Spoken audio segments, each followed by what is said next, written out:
Hey, have you ever thought about this? Have you ever thought about the idea of your unique ability? Is it something that you're born with, or is it something that you can develop, or is it a combination of both? Today, we're going to talk about this, and we're going to talk about why it's important. Let's go.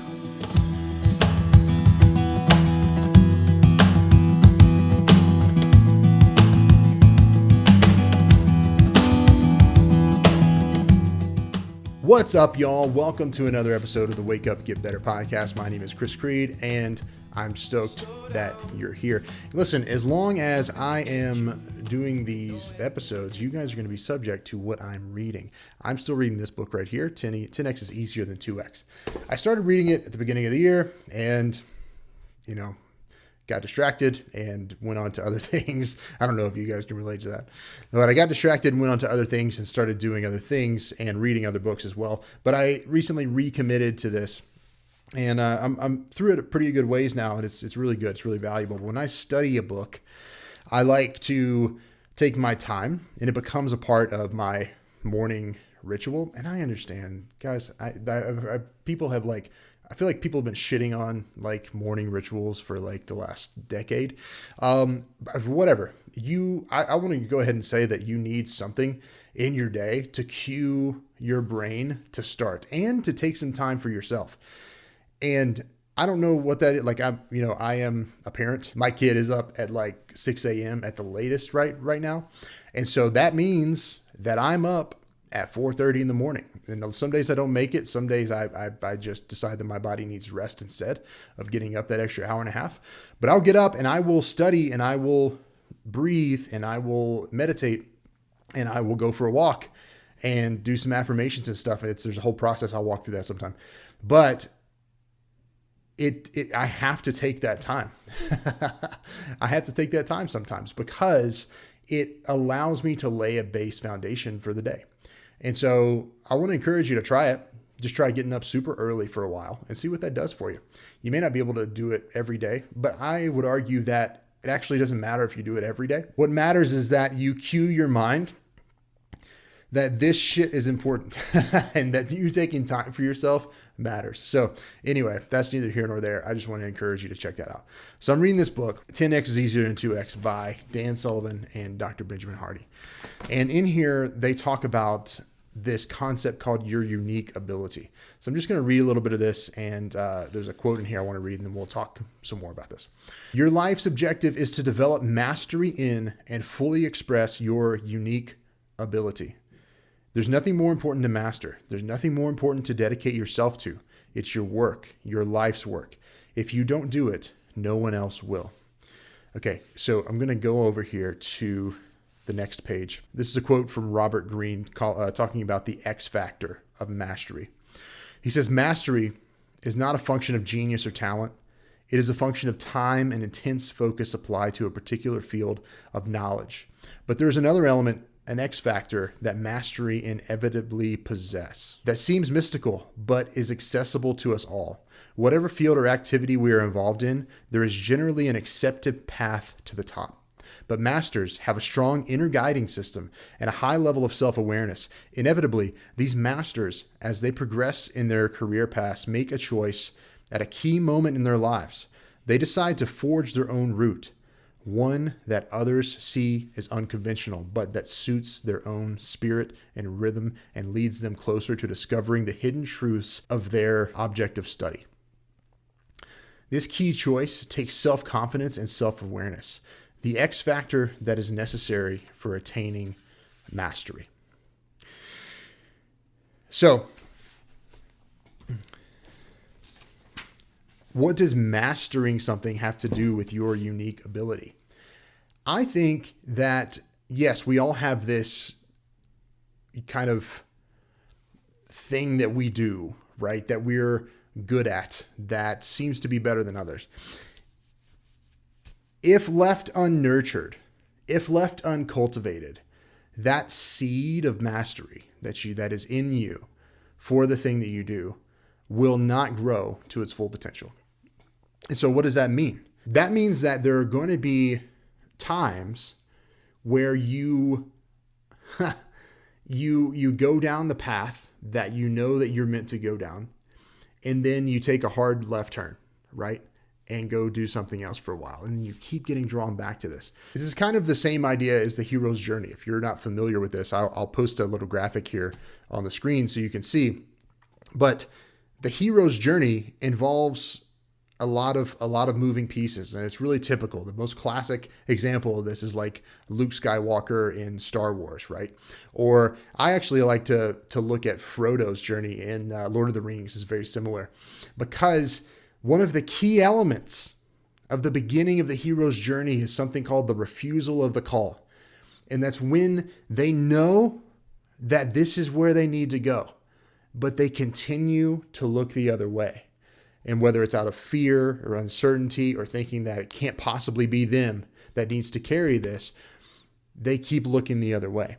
And there's only so many times that you can do that before that call will move on. So that first part is so key. When you refuse that call, that is normal. That's a normal part of the hero's journey. You can look at it right here, right? But that call to adventure, that call to do the thing that is your unique thing that you're here to freaking do, that is going to keep knocking at your door, right? And it's our job to figure out who we need to become to master that. The only way that you can do that, though, is to answer the call and start on the path. And so, as you can see here, one of the things I've always loved about this idea of the hero's journey is going from the known world to the unknown world, from this like comfortable seat to this uncomfortable position where you don't really know anything, right? And in order to do that, you have to go through the trials.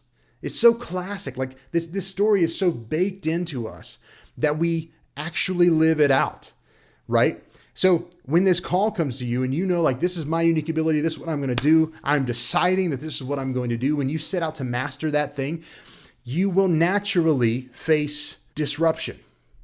I love Myron Golden is one of my favorite speakers. One of the things he says is that he says, disruption always follows intention. And we can see these examples everywhere, right? When you intend to start the business, something else falls apart. You decide to join the tournament or the workshop or whatever, and you take that first step, and it something else comes into your life that's like taking you out. Or like you decide that you're going to do this like once in a lifetime road trip across America, and then all of a sudden your car breaks down. Disruption always follows intention. You can probably look at a lot of examples of that in your own life. So I think it's important to note that as you look at this graph of the hero's journey, it's not that disruption and the trials that they're facing around it, it's not that is a sign for you to stop doing what you're doing and get off the path and refuse the call again and just go do something else. That's not it. It's a sign that you're on the journey that you need to go on to move into mastery of your thing. I don't know where you are in the journey right now. Maybe you're refusing the call. Maybe you are right in the middle of the deep of it. But I want you to think back to the inciting incident that made you move forward. In all of these stories and all of these hero's journey stories, there's a moment that changes everything. A moment where the main hero, the main person, walks through a door that they can't walk back out of. And that's when that inciting incident happens and they are on the path. My friend, do not be afraid to go through that door to pursue the mastery of your unique ability, because that is the thing that's going to allow you to do the 10x versus the 2x. It's the thing that's going to separate you from everyone else. It's the thing that's going to, at the end of the day, at the end of your life, at the end of everything, make you feel like you did something. I love to listen to Brendan Burchard. One of the things he loves to say all the time is that at the end of the day, at the end of your life, you want to know, did I live and did I love and did I matter, right? And if we can say those three things, the way you get to say those three things is by acknowledging that you have a unique ability that only, and a contribution that only you can make.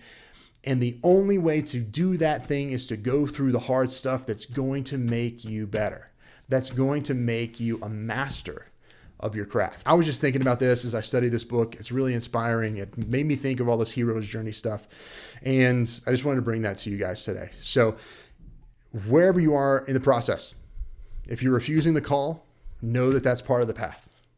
If you're going through the hard stuff, know that that's part of the path. If you're right in the middle of the dark part of the journey, know that that's part of the path. If there are dragons, if there are monsters, if there are caves that you're afraid to go into, know that that's part of the path. And that if you continue to pursue mastery of your unique ability, you will continue to have versions of this hero's journey throughout the rest of your time pursuing this. And that's okay, because no one else is going to do it for you. Pursuing your unique ability matters because you are the one who has that thing. And it sounds so cliche, but how many times on this podcast have I already said, like, the reason cliches exist is because they're true, right? People wouldn't say this stuff over and over again. It wouldn't become a trope if it wasn't true on some level. Not every time, but on some level. And I find that this is a much better view to have, to know that, like, oh man, I must be here for something. I can feel it.